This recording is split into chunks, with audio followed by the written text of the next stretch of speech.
Hey guys, this is peak performance coach and physical therapist John Zombro, and you're listening to the Lifetime Athlete Podcast, where our focus is in achieving peak performance in both athletics and all areas of life through the entire lifespan.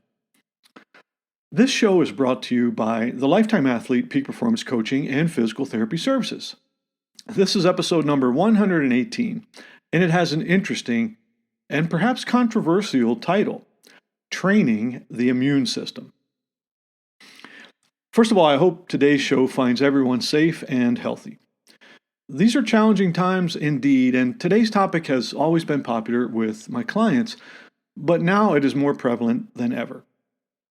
We're going to try at least to answer a few questions such as, can I actually train my immune system?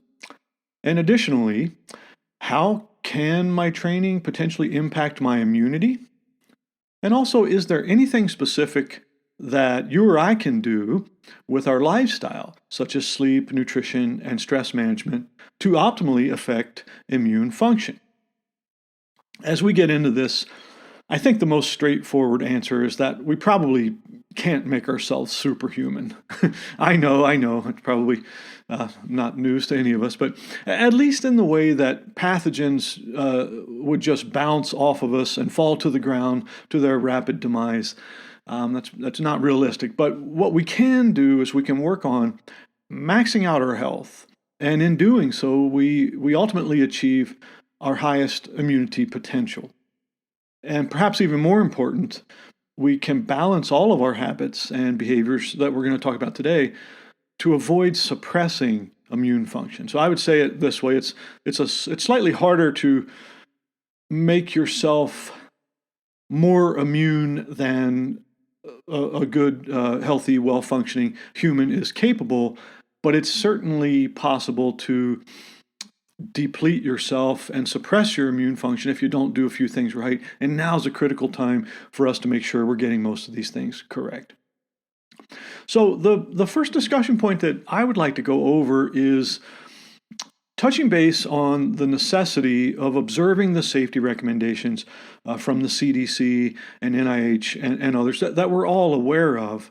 And it's really important in an attempt to flatten the curve of disease progression and reduce the rate of infection that we observe quarantine and isolation recommendations and distancing to the extent possible. Distancing beyond the range of droplet transmission, and also utilizing aggressive hand washing. These have all been absolutely proven to be effective and necessary. And of course, we want to make sure that we are complying to do what we can do to protect public health. From there, we look at the data, which shows the contagious nature of this particular coronavirus to be significantly more than the flu strains that we've seen recently, but quite a bit less than measles, for example. And estimates are that the majority of us are going to be exposed to this pathogen over the next few weeks to months. And I think it's important just to be realistic about that. So obviously, the severity of infection will be individual and variable, but it's reasonable to expect that an organism in the peak of health with the highest level possible of immune function stands the best chance of being impacted less negatively. So that's really how we would preface what we're going to talk about today. First of all, kind of as I alluded to in the beginning, is it possible to train the immune system? I'm going to answer it this way. Well, yeah, sort of. And what I mean by that is any body system or tissue, it will respond to the demands placed upon it. And this is what's known as the SAID principle, or SAID, which stands for specific adaptation to imposed demands. And really the challenge, or maybe I should say the art form, is in finding the sweet spot of stimulus to encourage this adaptation, but to avoid overloading or overwhelming our capacities and causing breakdown. So that's really where we have this interplay of training and nutrition and lifestyle factors to have that correct balance so that we get the immune system optimized but not overloaded. There are things we can do to augment immunity, and we're going to talk about it. But really, again, I want to say that it's so important that we avoid suppression. So now, down to nuts and bolts. How does my training impact immunity, or how can I most effectively manipulate either my immunity or my training's impact upon it? Well, I would say this. We really need to begin by appreciating how training can be graphed with immune function. And so that's going to be what would be an inverted U-shaped curve. So it's an upside down U. And really, the evidence is very strong. If we're totally sedentary and we do no training, we actually have lower overall health and immune function than if we do a moderate amount. And moderate can be variable from person to person. And only when we go to whatever our unique being or beast decides is excessive do we have this chance for suppression or problem. So again, I'm definitely encouraging everyone to stay active during this time. Well, when we start looking at training, we really want to look at workload. And that's something we've talked about before on the show. I'll be talking about it again because it's one of those basic principles that we use here. But workload is essentially the duration of a workout or a session times the intensity. Duration is how long or how far. That could be quantified any way you like, whether that's via time measures or distance for those people who participate in that type of training. And effort is how, or intensity is how hard, or the effort that's applied. Now, workload is really the impact of both those things. And you can kind of look at it as how tired does a workout make you? That's really what the workload is, or what the impact potentially is. So right now, in the face of what's going on, we really want to utilize light to moderate workloads. And this is related to your personal level and training status. So there's not one suggestion, oh, this is a medium workload for a human. Well, that's not true at all. This depends on training experience and current conditioning level and age and many other factors. And so we want to always be cognizant of that. Now, I'd say a few things. Be a little cautious with low intensity exercise. And here's why. If you go long enough, as in exceptionally long in most cases, a low intensity workout can actually be a high workload session. If you're out there for several hours and that's not something that's a normal, frequent occurrence for you, that's potentially overload. So we don't want to encourage you to do that right now. And also, don't fear high intensity. Just keep it brief. So there are unique benefits to high-intensity exercise, those things like heavy lifting and sprinting and explosive movement. But right now, we just need to make doubly sure that we're not doing large volumes of those things, which would then result in higher workloads. So normally I'll be working with clients and I'll be prescribing varying workloads, like let's just use easy terms or simple terms, shall I say, like hard and easy. So I might say, oh, today's a hard day based on how they're doing. Then, okay, we're going to go easy for the next day and the next day after that. And then we'll go hard again. So that might be hard, easy, easy, hard. And obviously we can build lots of science into how we do that. But now I don't know I don't believe it's entirely appropriate. I think instead I would suggest, hey, let's kind of go, on the easy medium range, let's say the light side of moderate, almost every day for a regular health stimulus to those immune factors. We can force adaptation later. And again, we will eventually get back to that point. But now is probably the best time, excuse me, for a deload phase or maintenance period for most of us. I use a numeric system when I'm working with my clients, and it's based on 5-point scales. So I use a 5-point scale for intensity, for duration, for workload, and also for that post-training response and recovery status.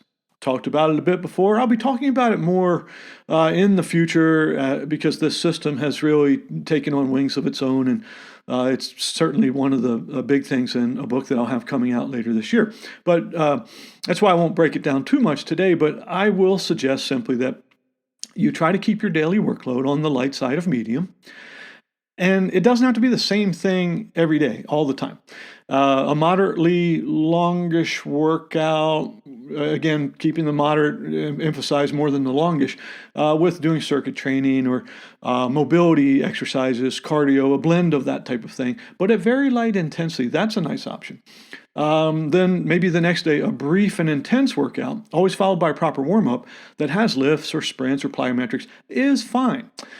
We just have to keep those workouts at a duration, the intensity ones, which represents a low percentage of our capacity. For example, if you can normally do in a session, let's just say 8 times 50-yard sprints with really complete rests, just do 4 of them right now. That's kind of the idea. We really don't need to overstimulate the body. Here are 2 phrases that I consider pearls of peak performance wisdom that particularly right now, in light of what's going on with COVID-19, you might find valuable. Number 1, your workouts need to be exhilarating, not exhausting. So let them activate you, but don't let them break you down. And then the next thing, never let today's training ruin tomorrow's. I probably don't need to explain that any further. So how about sleep? Well, even though we just talked about training, I'd say sleep is probably the most important thing when we're looking at that recovered human and optimizing immune function. I don't think any of us are going to disagree with that point. So we need to make sure we're getting ample amounts and high quality of sleep, and we need both the deep sleep and the rapid eye movement sleep. Those things do unique and necessary benefits for us, and we've talked before about how those stages of sleep fit into the cycles, and I think everyone's heard that enough that I won't touch on it here. And also the hygiene tips, which we've gone over many times with light management during the day, as far as getting some early sun and bright during the day, but in the evening we want to dim and minimize blue wavelengths, and also all the things we do with winding down and sleeping in a cool and dark and usually quiet, unless we need a white noise app, bedroom. So again, just a few things there, but treasure your sleep and protect it right now, and make sure that you're getting as much of it as you really can and need to feel good. We want to wake up every day during this phase feeling good. If you're waking up feeling trashed, it's a sign that, again, we don't have some things right and we want to get them right. Okay, stress. We could talk for a very long time, but I'm only going to do that for a minute or two. This would be a really good time to be aware of how the autonomic nervous system works. And so we have the sympathetic and the parasympathetic systems. And right now we want that parasympathetic dominance most of the time, and we want to stay there, again, for the majority of the day. We want that mostly rest and digest situation going on in the body, not the fight or flight. And that might be, an exception might be a few bursts here and there in 1 or 2 workouts a week, like we discussed earlier. That's fine. But we just don't want sympathetic or fight or flight stress to be high and chronic. That's not appropriate for human ancestral biology. Hey, be mindful, however you want to interpret that word, and also consider any type of meditative practice that works for you and your personality. Laugh, love, communicate, care and help others. All of these things are important anytime, but right now they're also valuable in reducing our own internal stress, which can be an impactor upon our immune function. Then I'll mention also cold thermogenesis, which is a form of hormesis, or that's a hormetic stressor, meaning almost like a flu shot effect, where a mild amount tends to upregulate things for us, and then an excessive amount could potentially kill us. And cold, in particular cold exposure, such as a cold shower or a cold plunge, viewed as a controlled eustress or positive stress, it has been substantiated to augment the immune function. I think everyone's probably familiar with Wim Hof, the Iceman, and how he's popularized a number of those things. In fact, I fail to recall whether it was 6, 7, or 8 years ago, but it's been that long when he was in a research hospital setting and was injected with neurotoxins and essentially killed it with his focus, just using his breathing techniques and other things. So it's really unique how we might be able, both through cold and breath work, to harness our immune power to higher degrees. We won't go down that too far, but keep in mind that any properly dosed stressor like exercise or heat, or even many of the foods we eat, can have similar effects. We also probably don't want to get overly conscientious right now and try to do everything all the time. That's really too much stress when you start adding up these items. So what about nutrition? Well, this is the rabbit hole, or it is definitely going to be one of them.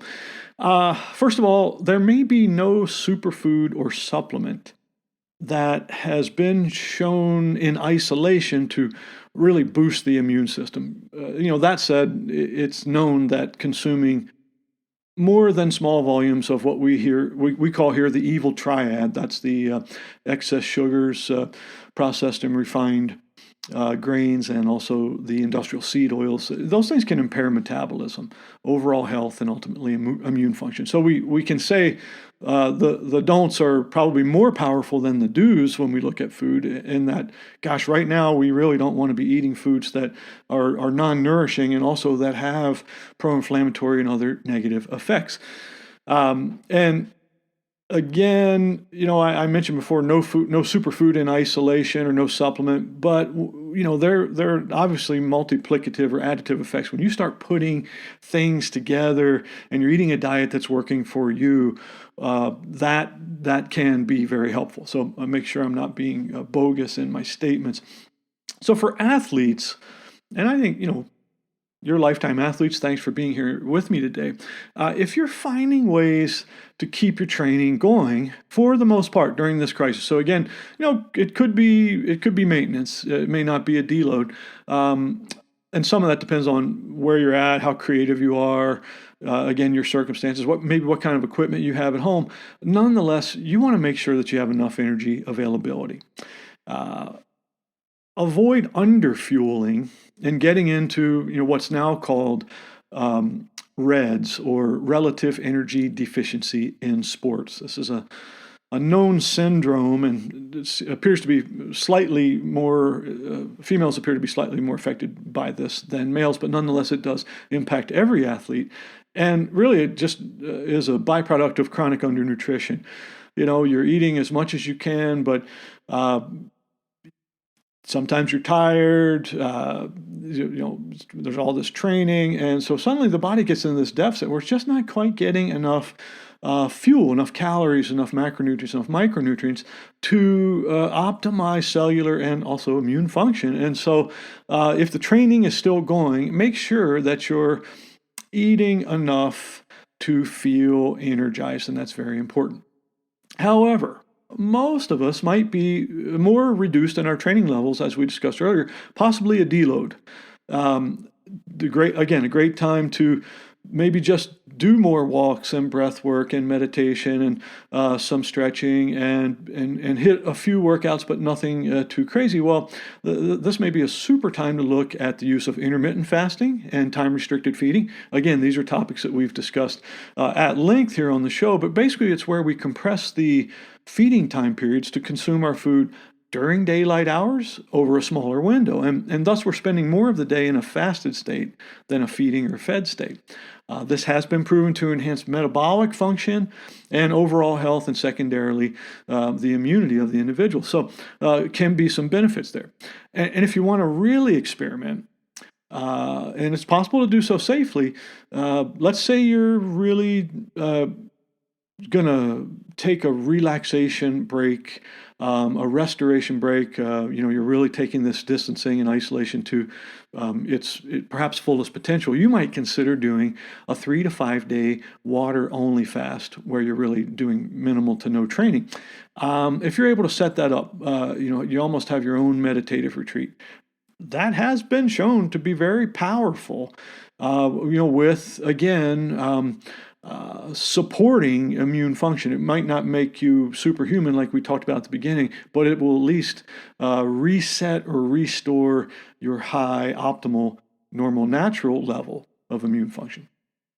Now, just a couple more things.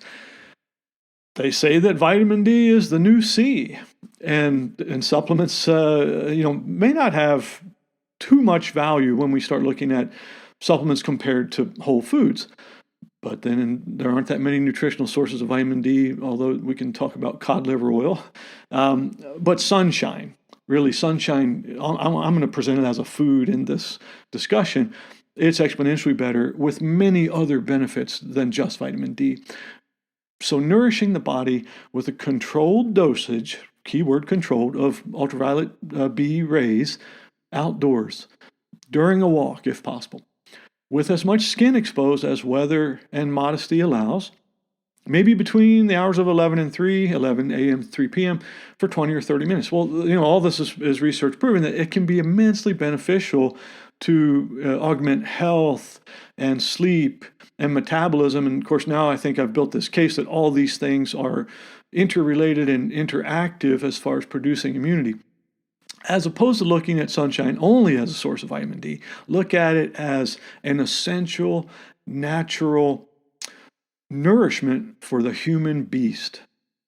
Okay, last thing.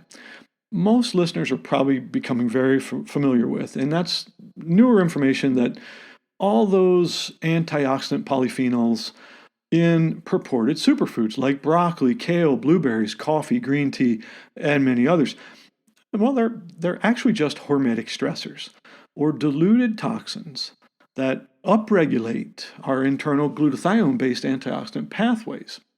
So I'm not saying that there's not other benefits or nutrients and vitamins and minerals in these foods, but they also do contain these, shall we call them, microtoxins. Well, it's more what those foods do to us than what they contain. And that's, or at least when we're referring to the antioxidant upregulation. And so newer research really suggests that you get similar benefits from exercise, from heat, from cold, which we've already discussed. So I would say, yeah, go ahead and keep eating whatever you consider to be healthy foods and it's working for you in your planet-based diet. But recognize that more may not be better with intake. And that's so true of everything. We've got that bell-shaped curve of biology. We're not immune from biology as human beasts on this planet, and we really need to keep our common sense, applied with science to say, gosh, almost everything exists in a Goldilocks point, and too little or too much. Again, that's redundant here on the show, but it's important. Basics aren't sexy, but man, they do work. So that feels like enough info for now. And it's at this time that we might define achieving peak performance as creating the most powerful immune system we can possibly have, supporting it, augmenting it. If we examine our priorities, we can certainly maintain most of our fitness and skills and conditioning gains and abilities right now. But we really need to stay vital, resilient animals. It's so important that we don't feel helpless or victimized. And instead, let's all stay empowered to be hard to kill. Now, I'm not saying that as a joke at all. I've been using that term for a long time, here on the show and in my work, and long before this outbreak. So I'm sincere when I suggest that doing some of the solid, evidence-based, but basic things that we just talked about will make you hard to kill. And that's what it's all about. I care about you. Stay safe and healthy. This is Coach JZ signing off from the Lifetime Athlete.